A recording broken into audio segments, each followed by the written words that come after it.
Fue escritor, teólogo, compositor, reformador y probablemente la figura religiosa más conocida del siglo XVI. Su nombre, Martín Lutero. Fue apreciado por las multitudes alemanas y rechazado por las autoridades de la Iglesia romana. Hijo de un minero rico que explotaba cobre, llegó tal vez a ser el principal motivador del más grande de los períodos religiosos, sociales y políticos de la historia europea, la Reforma.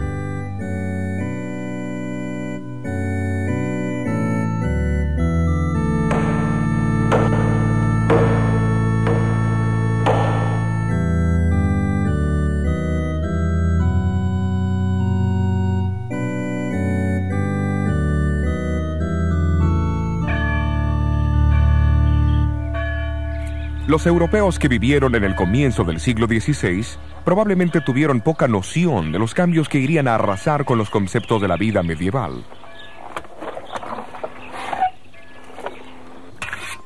Se estima que el 80% de ellos todavía cultivaban la tierra de la misma manera que lo hicieron sus antepasados por 1000 años. No obstante, delante de ellos aparecían señales que denotaban que un cambio era inminente. El invento de la imprenta por Johann Gutenberg, la elaboración del papel y el espíritu general de investigación fueron impulsados por el Renacimiento.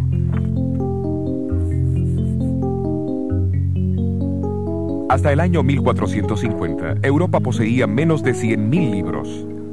Para el año 1500, el número aumentó dramáticamente a 9 millones de ejemplares. Uno de los mayores resultados de la obra de Gutenberg fue eliminar el monopolio que los ricos y el clero tenían sobre la Biblia. En las manos del pueblo común, las escrituras harían desaparecer la gran oscuridad que envolvía a Europa.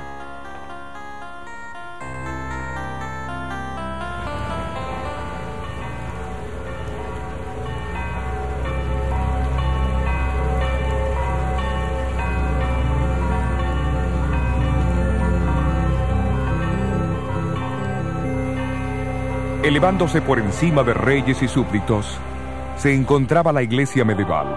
La misma era el centro de influencia en cada aldea, ciudad y corte en el cristianismo. Sin embargo, a pesar de todo el dominio que ejercían los individuos, había algo impropio en ese sistema político-religioso.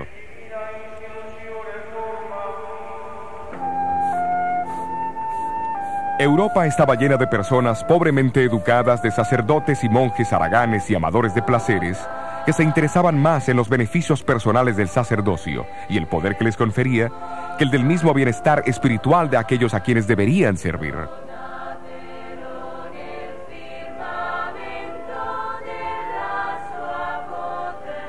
Los obispos y abades competían con los reyes en la suntuosidad de sus residencias. Los obispados, o sea, la región que el obispo controlaba, eran vendidos al mejor postor. De hecho, la vida de muchos clérigos había llegado a ser una afrenta para la religión. Se le enseñaba a la gente que si se confesaban regularmente ante un sacerdote, pagaban sus diezmos y ofrendas, asistían a la misa, participaban de un peregrinaje hacia el santuario del santo más celebrado o realizaban algún acto de mortificación corporal. La salvación estaba asegurada. Ya en el siglo XVI, la Iglesia se había desviado de la simplicidad, de la pobreza y del poder espiritual de sus raíces. ¿Cómo ocurrió semejante cambio? Los primeros cristianos compartieron las buenas nuevas de la vida, la muerte, la resurrección y la ascensión de Jesucristo por todo el Imperio Romano. Enfatizaron que la salvación se encontraba solo en Cristo y que era un regalo recibido por la gracia de Dios y la fe en Él. Aquellos que respondían al llamado se unían a su iglesia, pero esa iglesia muy pronto estaría como una fortaleza sitiada. Al principio los ataques vinieron de afuera. Emperadores como Nerón, Trajano y Diocleciano asesinaron a miles de cristianos por su fe. Aquí en el Coliseo, por ejemplo, los cristianos eran arrojados a las fieras para ser despedazados mientras se escuchaba el frenético aplauso de la muchedumbre.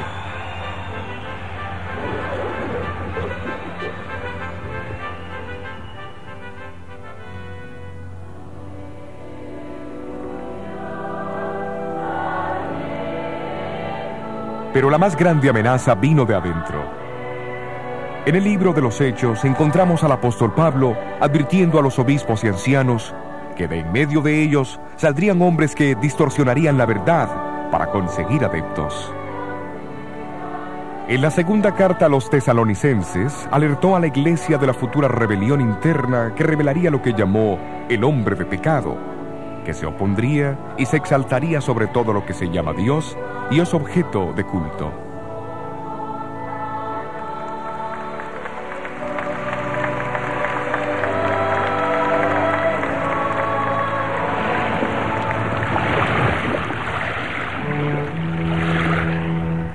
Las advertencias de Pablo se basaban en una profecía del Antiguo Testamento. Siglos antes, el profeta Daniel, en el capítulo 7 de su libro, describió la ascensión de 4 imperios mundiales, simbolizados por 4 bestias que salían del mar. Un león, un oso, un leopardo de 4 cabezas y una cuarta bestia terrible con 10 cuernos. Describió también cómo el cuarto imperio sería el más fuerte de todos, pero que se dividiría en 10 reinos menores. Y de estos 10 reinos menores, representados por los 10 cuernos en la cabeza de la cuarta bestia, saldría otro cuerno o reino que sería más imponente que los otros. Él mismo haría guerra contra el pueblo de Dios, y hablaría blasfemias contra el Altísimo, y pensaría también en cambiar los tiempos y la ley perfecta de Dios.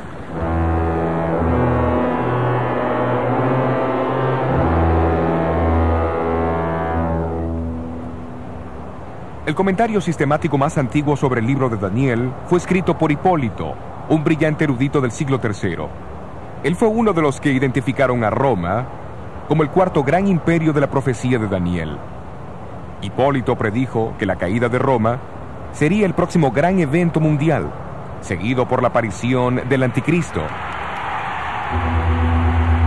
Desde el segundo siglo encontramos a los cristianos orando por la continuidad del Imperio Romano para que se postergase la aparición del temible Anticristo.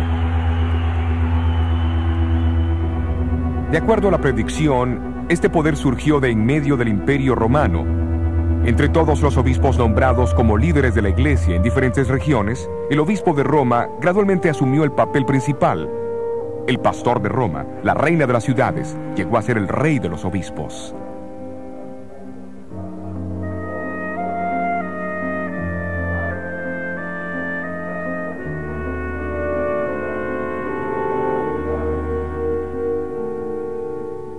Casi al mismo tiempo, un número de creencias y prácticas entraron en la iglesia, que los apóstoles nunca hubieran reconocido, como la veneración de los ángeles y los santos, el culto a las imágenes y reliquias. La observancia del domingo poco a poco reemplazó la del sábado. Apareció la doctrina del purgatorio y las oraciones empezaron a dirigirse a María y a los santos. La iglesia empezó a enseñar que el pan y el vino de la Santa Cena eran realmente el cuerpo y la sangre de Cristo, haciendo de la misa un sacrificio. La confesión de los pecados al sacerdote tomó lugar de la oración simple y directa del creyente a Dios para obtener perdón.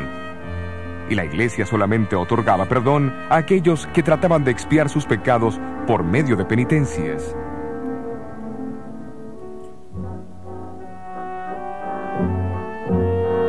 Por obsequios y servicios rendidos a la iglesia o por buenas dádivas, el Papa y sus obispos proveían lo que llamaban indulgencias. Estas podían acortar y aún cancelar el sufrimiento de los pecadores en el fuego del purgatorio. Negando la gran verdad bíblica de la salvación por la fe, la iglesia distribuyó los méritos de Cristo, los de la Virgen María y los santos, dando garantías escritas que eximían de los dolores del purgatorio. Podía comprarse de un obispo la absolución de años de castigo en el purgatorio al reparar una iglesia, construir un puente o cercar un bosque, así como el recitar cierto número de plegarias o el hacer un peregrinaje para ver las reliquias de los santos.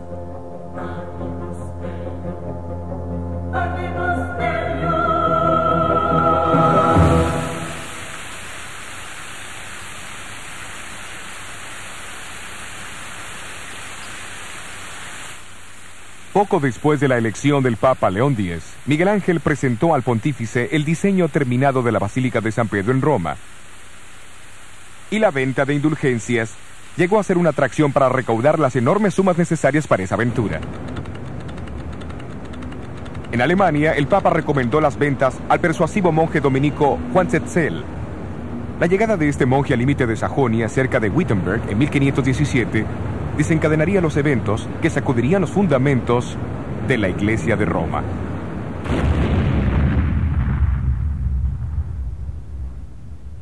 La Iglesia del siglo XVI se había apartado de la verdadera fe y necesitaba desesperadamente una reforma.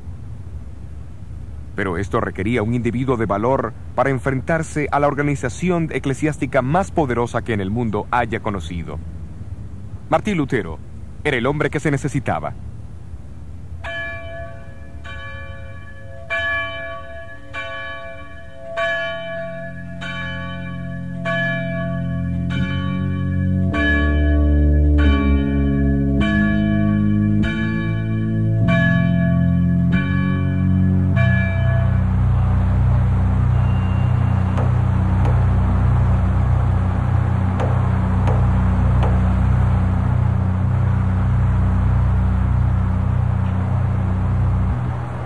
Fue en la víspera del Día de los Santos, octubre 31 de 1517, cuando Martín Lutero eligió clavar las 95 tesis en la puerta de la iglesia de Wittenberg. Su decisión no pudo pasar en un mejor momento, porque el próximo día los peregrinos se congregarían en la iglesia para ver la extensa colección de reliquias sagradas pertenecientes a Federico el Sabio, elector de Sajonia. En exhibición, había un fragmento de madera que se decía ser el arca de Noé, un poco de hollín del horno ardiente de Babilonia, un pedazo de madera de la cuna de Cristo, pan de la última cena del Señor, una ramita de la salsa ardiente de Moisés y más de 19,000 huesos santos. Pero lo más importante era que el solo mirar esos artefactos podía resultar en indulgencias para la reducción del purgatorio hasta 1.902.202 años y 270 días.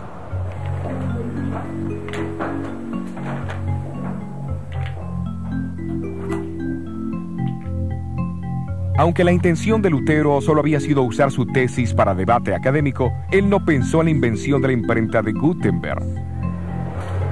Al cabo de 2 semanas, su tesis en contra de las indulgencias y la proclamación del poder papal se leyeron por toda Alemania.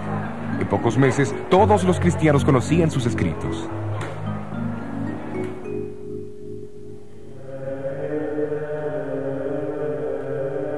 Para Lutero, la mera idea de las indulgencias era repugnante. Después de todo, este inquebrantable monje había llegado a un agotamiento mental y físico por su deseo de alcanzar el perdón de sus pecados.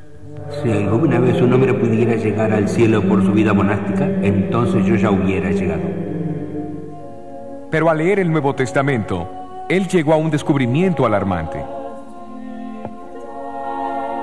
Fue el descubrimiento de que el perdón de los pecados es un regalo de Dios y no es algo que se compra o se gana. Este reconocimiento de la gozosa verdad de la salvación por la fe llegaría a ser la piedra angular de la Reforma. El concepto hizo que Lutero reconociera que el clérigo nunca podría ser mediador entre Dios y su pueblo, como la Iglesia lo enseñaba y lo practicaba. ¿De dónde emanaron estas convicciones? No fue por los edictos de papas o concilios, sino por el estudio de sola escritura, de las escrituras solamente. Sin embargo, la autoridad papal vio poco mérito en las creencias de este diablo vestido de monje. Se lo excomulgó en junio de 1520 y sus escrituras fueron condenadas a las llamas.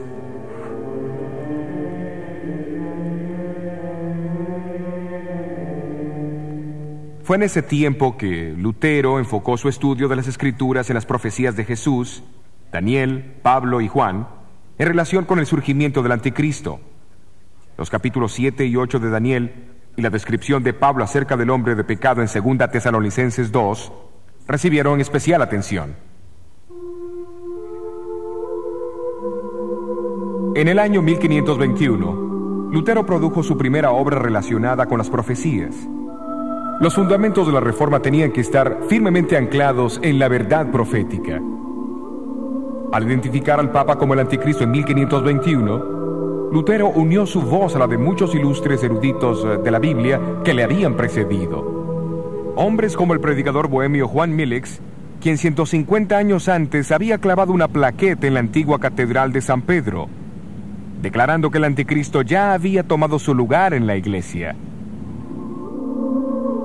Muy pocas cosas en este mundo son más poderosas que la verdad profética cuando el tiempo de su cumplimiento llega. Lutero, fortalecido por las profecías de Daniel, estaba ahora preparado para su hora más brillante. A fines de marzo de 1521, él recibió una citación del nuevo emperador del Sacro Imperio Romano, Carlos V, para comparecer delante de él en la dieta o parlamento que se convocaría en la ciudad alemana de Worms. Sentado con 3 de sus amigos sobre la paja de un carruaje que le habían prestado, entró en la ciudad donde la muchedumbre les dio una calurosa bienvenida. Me pregunto cómo hubiera sido hoy día. La audiencia iba a tomar lugar en un sitio cercano a la catedral.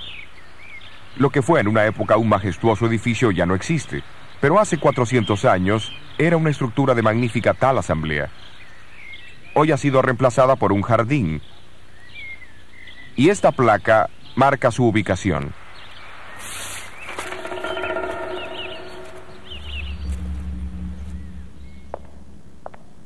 Nunca antes, en ninguna época, había comparecido un humilde monje ante tantos reyes, príncipes, nobles, diputados, embajadores, varones, señores de la realeza, obispos y prelados de la iglesia. Lutero no tenía nada más que lo sostuviera que su fe en Cristo y en las Escrituras. Cuando se le pidió que se retractara de sus escritos, pronunció las palabras que sacudirían al mundo. Menos que esté convencido por la razón y las Escrituras, yo no acepto las autoridades de papas y concilios, porque ellos se contradicen. Mi conciencia está cautivada por la palabra de Dios. Yo no puedo, ni quiero retratarme en nada, porque ir en contra de la conciencia no es correcto, ni prudente. Esta es mi posición. No puedo cambiar. Dios, ayúdame. Amén. Un monje solitario en contra de la antigua y casi universal opinión de la raza humana. Pero esa conciencia, cautivada por la palabra de Dios, yace en el corazón de la reforma de la Iglesia. Es notable que en la dieta de Worms, Lutero no fue acusado de enseñar una nueva herejía, sino de apoyar las opiniones de otros que vinieron antes que él. Entre ellos estaba el estudiante inglés Juan Wycliffe, que fue llamado la estrella matutina de la Reforma.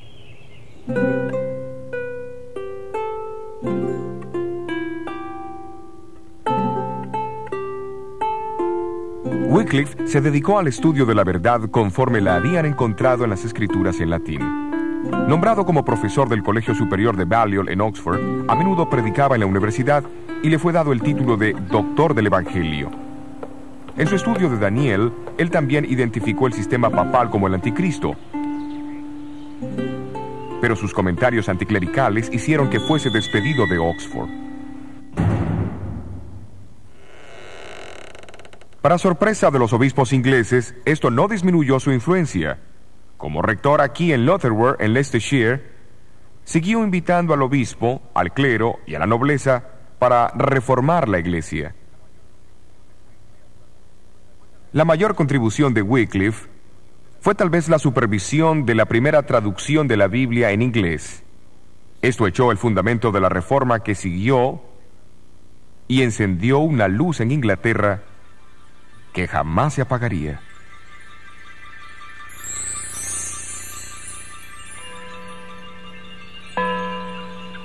Wycliffe falleció en diciembre de 1384. después de haber sufrido un derrame cerebral mientras daba la Santa Cena aquí en su iglesia.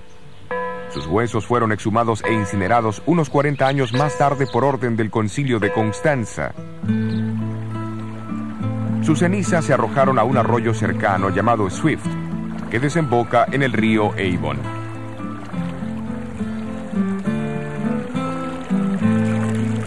El río Avon al Severn, el Severn hacia el mar, como la obra de Wycliffe, las aguas se extenderán.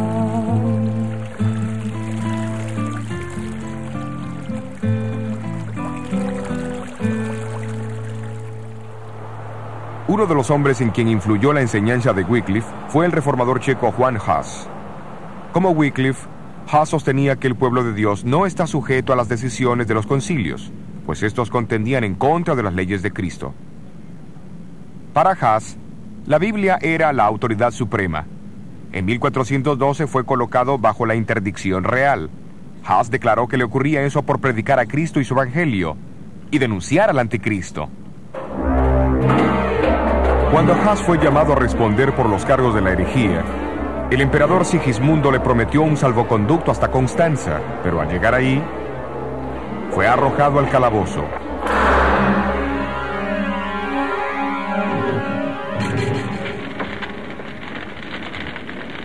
El mismo concilio de Constanza que había ordenado la exhumación de los restos de Wycliffe, condenó a Hus a la hoguera el 6 de julio de 1415. En todas las edades, Dios dispuso de fieles testigos de las verdades del Evangelio. Aunque ellos no siempre percibían esas verdades claramente o sin errores, amaban a Dios y a su palabra, y habían seguido la verdad como ellos la entendían. El profeta Daniel usó imágenes literarias de una bestia y de cuernos para profetizar el surgimiento y la obra del gran sistema religioso apóstata que perseguiría a la minoría de los fieles de Dios. Y en el capítulo 12 de Apocalipsis, el apóstol Juan también usó símbolos para describir la experiencia del pueblo de Dios en las manos de este poder. Él habla de un terrible conflicto entre un gran dragón rojo y una hermosa mujer y su descendencia. El dragón es identificado como aquella antigua serpiente llamado Diablo y Satanás, que engañó al mundo entero. La hermosa mujer representa la fiel iglesia de Dios. El comienzo de este conflicto se describe en Génesis capítulo 3. Dios dijo a la serpiente que él pondría enemistad entre ella y la mujer, y entre su simiente y la de ella.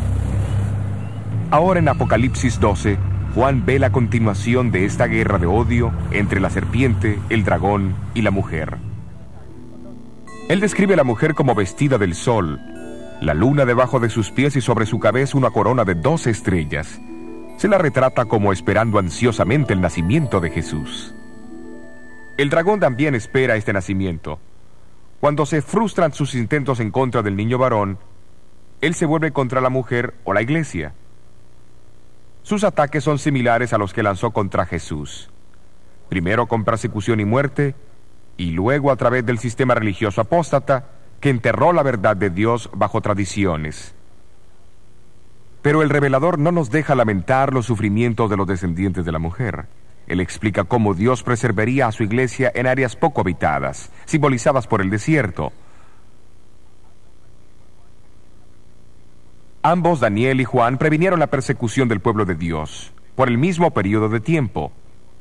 En el caso de Daniel, un tiempo, tiempos y mitad de un tiempo, o 1260 días. Asimismo, en Apocalipsis 12 y versículo 6 leemos: la mujer huyó al desierto donde tiene lugar aparejado por Dios, para que allí la mantengan por 1260 días. ¿Pero será que los escritores se referían a días literales? Por más de 2000 años, los estudiosos de la Biblia han identificado el principio de día por año. Mucho antes del nacimiento de Cristo, los judíos que tradujeron el Viejo Testamento al griego fueron los primeros en atribuir este principio al libro de Daniel. Desde el siglo XII, escritores cristianos también han identificado los 1260 días como 1260 años. Durante ese tiempo, la iglesia huiría del dragón, pero Dios prepararía un lugar seguro para su pueblo.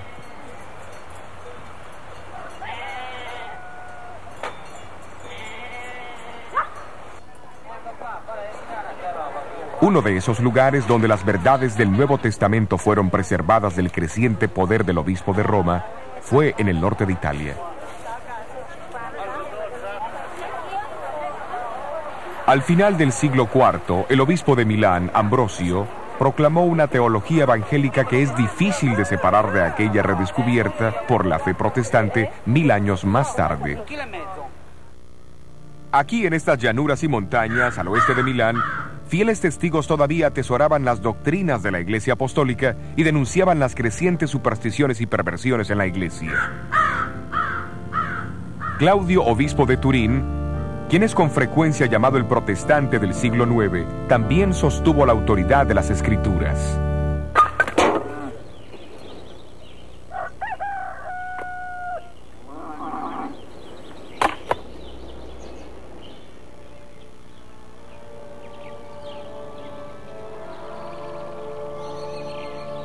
Estos cercanos valles y montañas llegaron a ser lugar de refugio para tal vez los más antiguos de los testigos que representaban la Iglesia en el desierto, los valdenses.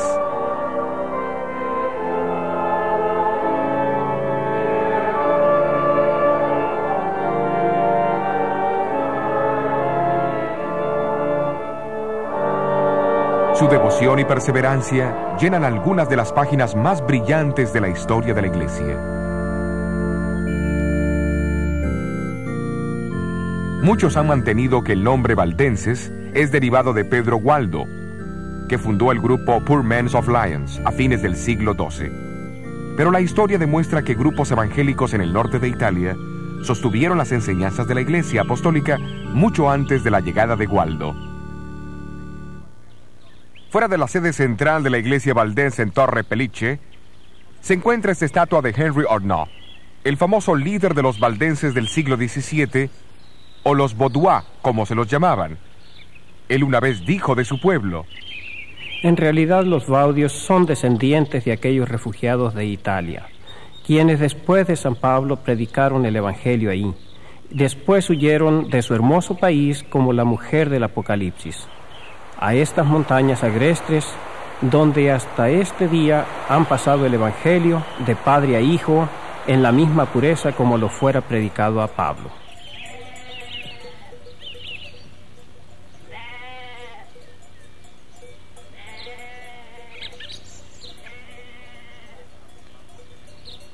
Los historiadores han afirmado que en la ingeniería más avanzada podría haber adaptado estos valles de una mejor manera para el propósito de ofrecer refugio para los fugitivos. Cada uno se une al otro como una serie de cámaras entrelazadas que como un todo forman una sola fortaleza de increíble resistencia. Y fue a esta fortaleza, preparada para ellos por el mismo Dios, hacia donde huyeron los valdenses durante los 1260 años de supremacía papal.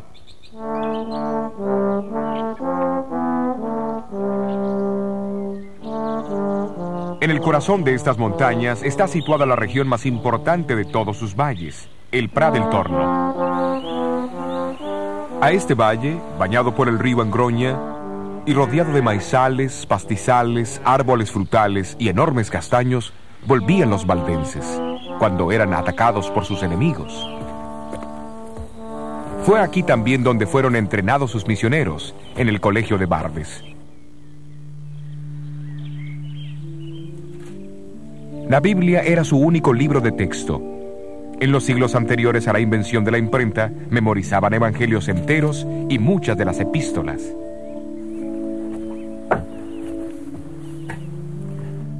Aquí, sobre esta antigua mesa de piedra, los estudiantes de Barbes tomaban turnos para transcribir las escrituras al vernáculo romántico, puesto que los valdenses fueron uno de los primeros pueblos de Europa que obtuvieron la traducción de las escrituras.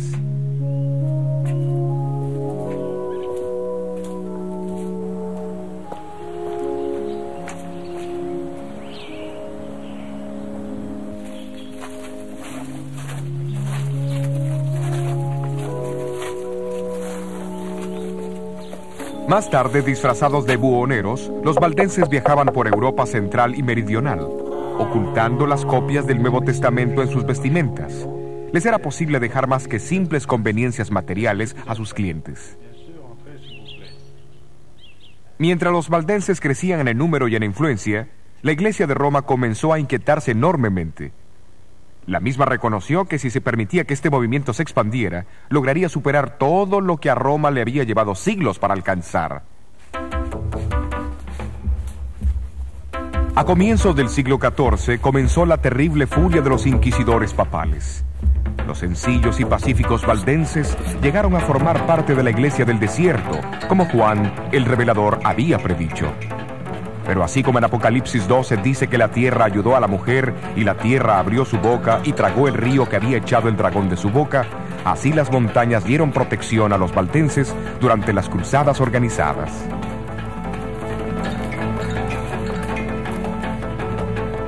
Los densos bosques, las aparentemente inexpugnables cadenas montañosas y la misma lejanía de sus valles sirvieron como sus únicas defensas. Cuando sus villas e iglesias fueron poco a poco destruidas, las muchas cuevas entre las rocas vinieron a ser sus casas y catedrales. Esta cueva se encuentra en el Valle de Angroña, no muy lejos del Prat del Torno. Es conocida como la Iglesia de la Cueva y no es muy difícil ver por qué los enemigos de los valdenses tenían dificultades para encontrar los escondrijos.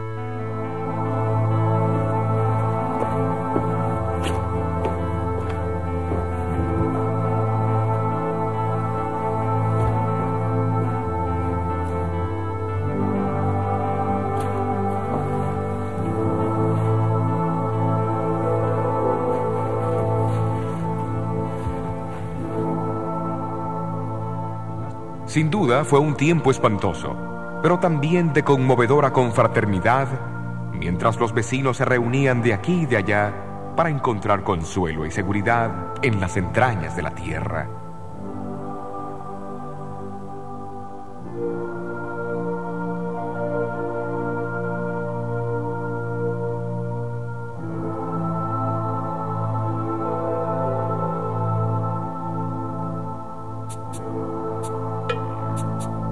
En 1487, apenas 4 años después del nacimiento de Lutero, el Papa Inocente VIII determinó purgar los valles de sus habitantes, prometiendo la remisión de todos sus pecados a aquellos que se unieran a la cruzada. Procedió a formar un gran ejército bajo la dirección de Alberto Cataneo. Cataneo acampó su ejército al pie del enorme Castelluso, cerca de la capital del valle Torre Pellice. Con la esperanza de impedir el desastre, los valdenses mandaron a 2 de sus hombres para encontrarse con él. Si los valdenses habían esperado intimidar a Cataneo con una confrontación directa, la misma fue una subestimación del hombre. Dividiendo sus fuerzas en 2 frentes, Cataneo dirigió una compañía hacia el valle Pellice, atacando los pueblos de Vilaro y Bobbio y forzando a sus habitantes a huir a las montañas. La otra compañía siguió hacia el Valle Angroña a mano derecha del Prat del Torno, donde esperaba unirse con la primera compañía. En aquel entonces, el camino hacia el Prat estaba casi bloqueado por la barricada. Esto era una muralla empinada que cruzaba el valle, y su única entrada era un desfiladero tan angosto que apenas 2 hombres podían cruzarlo lado a lado. Hoy es lo suficientemente ancho como para que pase el tráfico automotor. Aquí en Prat del Torno, los valdenses se reunieron para una resistencia final. Pero antes que lo hicieran, se entregaron a Dios en oración.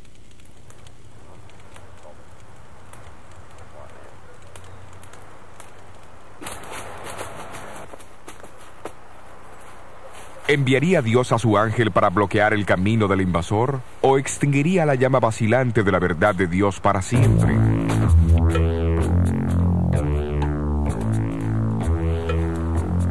Mientras el ejército de Cataneo se preparaba para cruzar el angosto desfiladero, los valdenses notaron una pequeña nube formándose cerca de las cumbres de las montañas. La nube se expandió y se oscureció rápidamente hasta que finalmente cubrió el valle.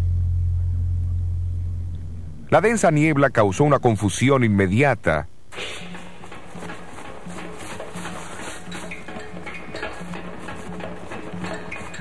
Sacando ventaja de los cambios de condiciones, los valdenses escalaron los senderos secretos sobre los invasores y comenzaron a arrojar grandes rocas sobre los soldados. En medio del pánico que cundió, las fuerzas de Cataneo comenzaron a luchar unas contra otras hasta que no quedó ni un solo hombre.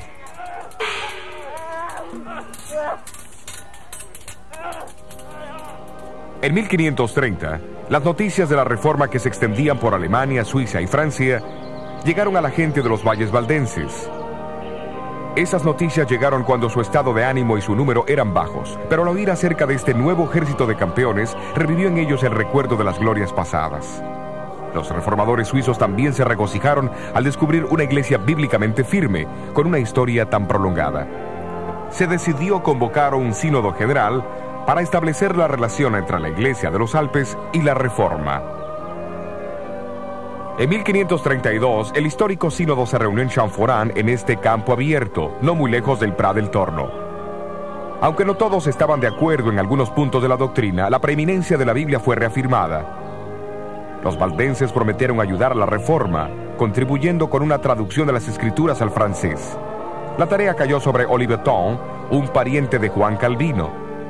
Era un obsequio apropiado de parte de una iglesia que debía su propia existencia a través de los siglos a la estricta adherencia a los principios básicos de este libro.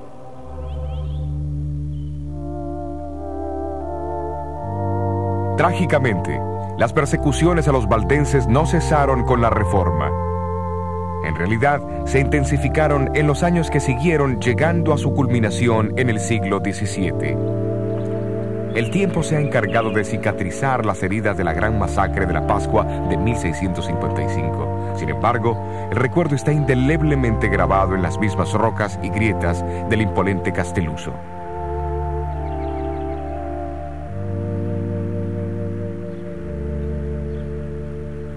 Esta placa indica el sitio de la cueva al pie del Castelluso, que tantas veces protegió al pueblo valdense durante las persecuciones. Y a fines de abril de 1655, el pueblo de los valles huyó a su refugio una vez más. Pero esta vez fueron descubiertos. Uno por uno, hombres, mujeres y niños fueron arrastrados de sus profundidades y arrojados al terrible precipicio.